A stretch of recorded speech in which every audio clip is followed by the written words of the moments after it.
Hello and welcome to another episode of Toxic Love Transformation. I am your host, Stephanie McPhail. And today what I want to talk about is how misogyny is related to healing from toxic relationships. Now, obviously we're not talking political stuff. I know that's a big topic of conversation with one of the current potential candidates for becoming president of the United States is a female. And so I think it's been more and more in the news. I also think that there has been a lot of conversations lately about women in power. And so all of those things have really gotten me to start thinking about how misogyny is a direct correlation to toxic relationships. And of course, I'd love to hear your conversation and your comments about it. But I know that for myself, when I was growing up, I always wanted to be one of the guys. In fact, I would have one close female friend, and then all the rest of my friends were guys. In fact, it was almost like a badge of honor that I was one of the guys, that I didn't have a lot of close female friends. And a lot of people that I work with, that's something that we have in common. We were all one of the guys.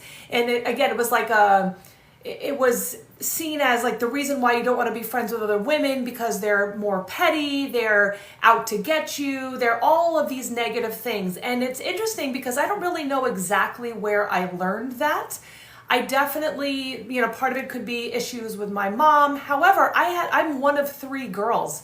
I have two younger sisters and we got along really, really well. So there was no distrust and anger or animosity with my sisters. It was definitely how people spoke about women. You hit like a girl, you fight like a girl. There's always this conversation about women not being as strong. And actually, I remember at one point, I told my parents that I wanted to go to school for, I think it was psychology or something like that. And they started to really push education. And I ended up being an educator for 18 years. But I remember at one point, my mom saying to me, well, being a teacher is really good for a woman. And I remember being like, well, why? Why is it good for a woman? Isn't education good for any person for any kind of career? And they said, well, both of my parents were like, well, because that way you can stay home and you can have time with your children and you can, all of these things were about family and all that, those kinds of relations. And even at the time, I remember thinking, wow, it really doesn't seem like I am worthy unless I'm in a relationship. So for so many of us little girls that were growing up hearing that we are not worthy and we are not important if we are not in a relationship, it kind of lowers our standards. And then of course, if society is always saying that women are not strong enough, we're not as smart, we are not as capable, and that's what we're hearing all the time, then we start to be more judgmental towards other women. So I wanted to just really clear up what exactly is the definition of misogynist, because we hear this word thrown around all the time, and we hear it from the right and the left and all these, throwing it around, but I'm not sure exactly everyone knows it. So this is the Webster's dictionary, Merriam-Webster's dictionary to be specific. Misogynist this is a noun, a person who hates or discriminates against women. So that is the noun. And then the adjective is feeling, showing, or characterized by hatred of or prejudice against women. And, and again, I think this is part of the culture that has been going on for so long, we don't even realize it. I mean, men have been in charge for a really long time, and women have, because we are the more natural caretakers, because we are the ones who tend to more easily want to help and protect and figure out conflict resolution and things like that.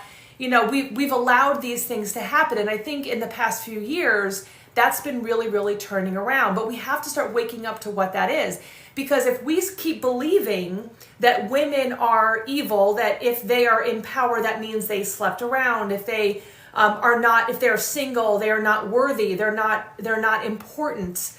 All of these things are negative and hurting us. Because if we truly believe that if we are not in a relationship, that there is something wrong with us, many of us will stay in toxic relationships way longer than we need to because we feel like there's something wrong with us if we're not in a relationship. And I don't know if that resonates for anyone right there, but so many of us lose our friendships when we're in a romantic relationship. One of the biggest things that I do with clients when I help them heal is start creating that female companionship. I actually have a client right now who's going through breast cancer treatments, and she said one of the best things that she's experienced through all of this is the amount of love and support that she has had from her female friend group. And she's not in a relationship, but she said if, when I was in a relationship, I would have never gotten this kind of love and support. I would have never experienced any of this. But here she was, because part of her healing journey and part of what I teach other women is to start really creating those female connections, those female confidants, those people that you can call, because women understand each other and listen in a way that a male partner is not going to understand or listen. It's a very different type of relationship, but we can't throw those female relationships out because we are in a romantic relationship. We also don't want to not have those female relationships, those same-sex relationships, if we are in a relationship. So sometimes we're like, well, I don't have a lot of female friends. We go right towards being in a romantic relationship, but we haven't really cultivated our female friend network. And one of the reasons why that's bad is because when things go wrong in the relationship, we feel really isolated. We don't have anyone to help us. So because we so much more depend on that romantic partner for our friendships and our interactions and all of that, we feel more inclined to stay in that relationship. Another good thing about having a great female friend group is that also we're able to really be able to be ourselves. If you find that friend group where you can really be yourself, I'm not talking about those on the surface types of friendships. I'm talking about those deep-rooted, caring people that you can do anything and say anything and they're going to love you and respect you. Those types of connections, those friendships that we feel seen. So that when we are dating, we are looking for a relationship, we aren't going to settle for someone who treats us like crap, because we already have that great connection with our female, friend group, so that when we start seeing these negative things in a partner, we're like, hell no, I'm not going to let people talk to me that way. And so we will not accept or be okay with staying in a toxic relationship. So I mean, those are all things that I think are really important. Another thing is that we have been taught as a society, because it very much is a misogynistic society, is that women, like I said before, they're not to be trusted, they are conniving, they're all these things. And this has been perpetuated in music, in movies, in books, and all sorts of different things. I mean, and in advertisement, it sells like crazy. I mean, again, take a female body, that sells cars, that sells, jewelry, that sells all those things. She's not seen as a person.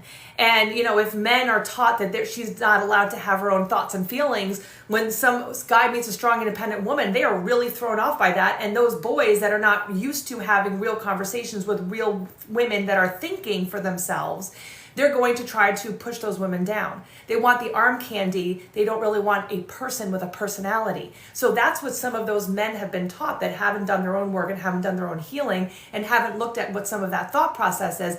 But even us women, we have learned that and see that with other women more automatically. And we know this by whenever a woman gets into power, we say that she slept her way to the top. Well, if a man gets into power, we're not saying that he slept his way to the top. In fact, if a man has multiple partners, he's a gigolo, or call it whatever you want. A female is a whore, she's a slut, she's all these negative things. When two people are doing the same exact thing, women are always looked at more negatively for doing the same exact things that a man does.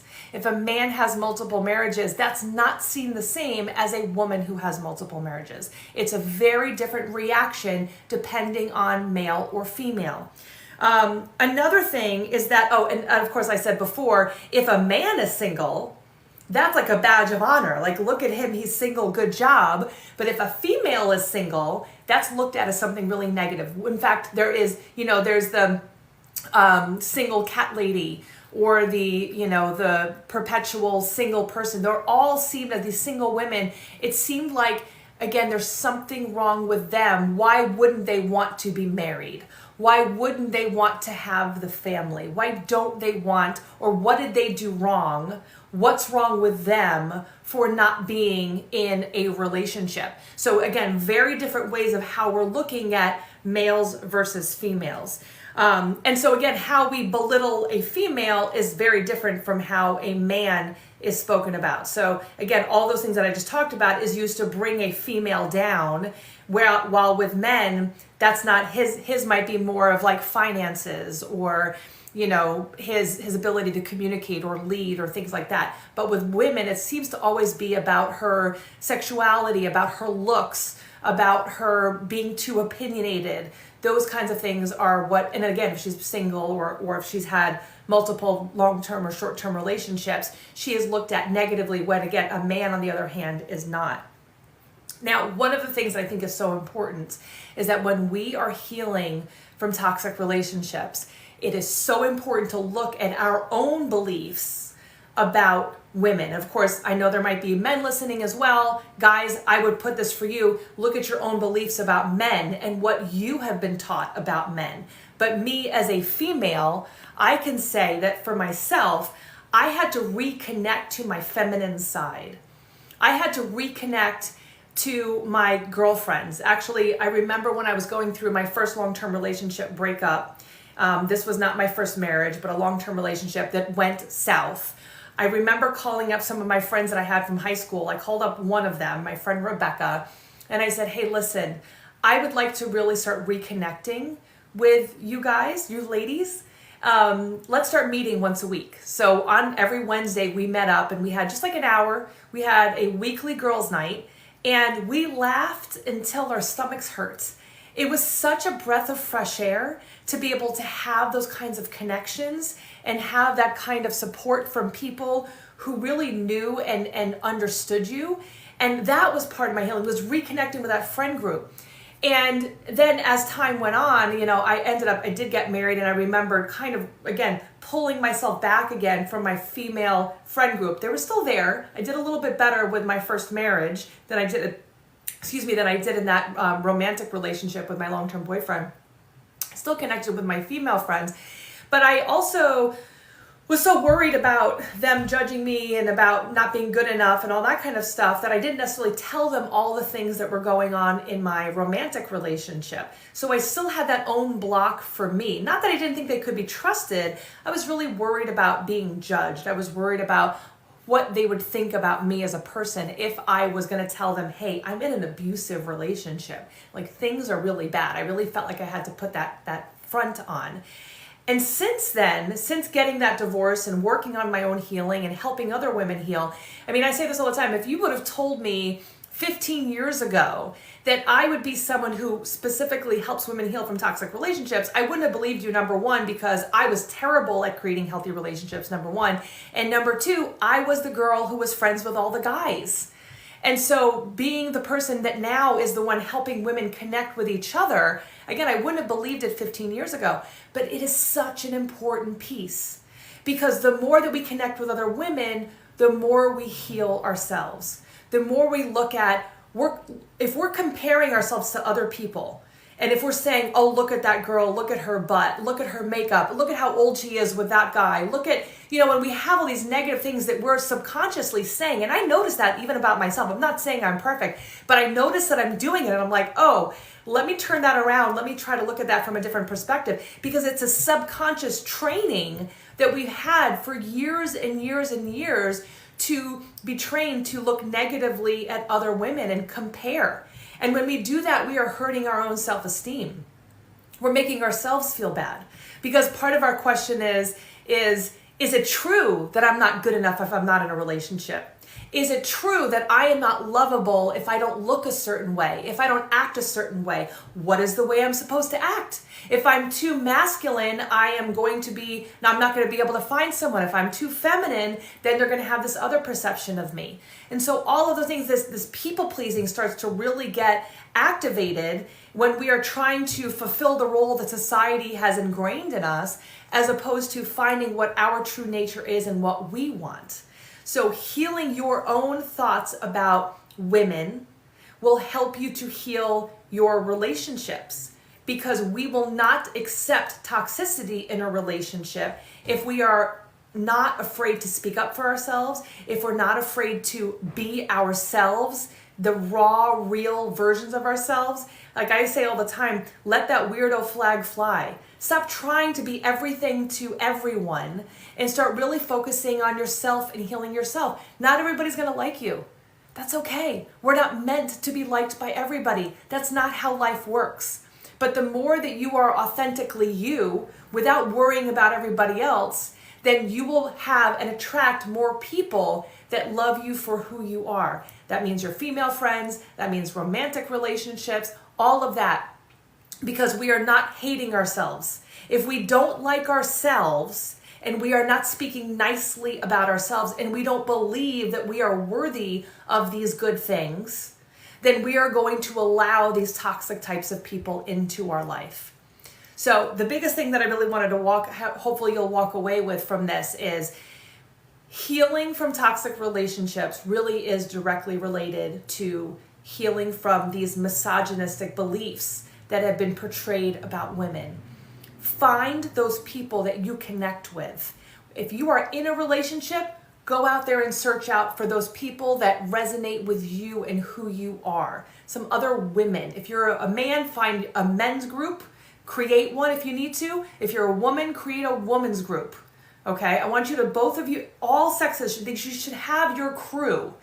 And then if you're single, either way, you also need to do the same thing. And if you're single, please do not go and start dating again until you started to create that group for yourself. You should have your people so that you're not totally, completely alone and so dependent on your partner for anything and everything. So I think that's really the biggest thing that I wanted to talk about today, because it's really been getting to me, again, especially, this is not to make this a political video at all, because it's not. But I do love that I'm seeing more and more women speak up, more and more women speak up for each other. And I'm going to just say this. Imagine what the world would be like if women were as nice to each other in real life as they were on the girls' bathroom line. Because you can go to the bathroom, you come back with 3 friends. People are so nice to each other there. We're telling each other how beautiful you are, how your makeup looks great. I love your outfit. I love your shoes. Can I give you toilet paper? Think about living your life like that. Because the more that you're giving and you're kind and you're showing up and being supportive towards other women, the better you start to feel about yourself as well. So on that note, if there's any questions or comments, please feel free to send me a message. I always love hearing from you. And, just always remember, you are way stronger than you realize. See you next time, everybody. Bye.